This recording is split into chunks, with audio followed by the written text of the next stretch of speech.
এখানে তিনি রাসূল হিসাবে যেই প্যাটার্নে আল্লাহ পাক কথা বলেছেন, সেই প্যাটার্নে কিন্তু রাসূল সার্বজনীন প্যাটার্নে পায়, নবীকে পায় না।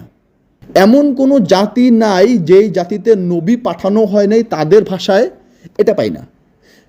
এমন কোনো জাতি নাই যে জাতিতে আমি শাস্তি দেই না নবী না পাঠায়, এরকমটা পাই না। রাসূল সেখানে পাই। তার মানে রাসূল সার্বজনীন।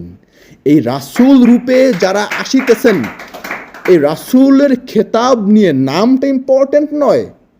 কে করিমউদ্দিন, কে জহিরুদ্দিন, কে সগিরুদ্দিন, এই যে নাম, পিতামাতা যে নাম রেখেছেন, এই নামটাকে রাসূল বলা হয় না। Please be noted.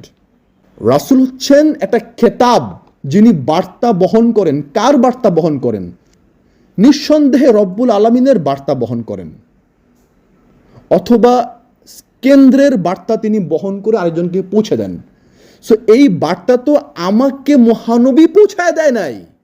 মহানবী পৌঁছায় দিছে সালমান ফার্সিকে, আবু যর গিফারি রাদিয়াল্লাহু তাআলা আনহুকে, আবু হুরায়রাকে, ইবনে আব্বাস রাদিয়াল্লাহু তাআলা আনহুকে। সো আমাকে এখন কে পৌঁছে দেবে সেই বাণী? আপনি বলবেন হাদিস থেকে পড়ে নেন।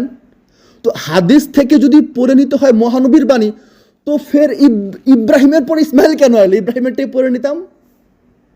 বা ঈসার পরে মোহাম্মদ মুস্তাফা কেন এলো? ইঞ্জিলি পড়ে নিত, মহানবীর উম্মতরা হয়ে যেত তো, রাইট?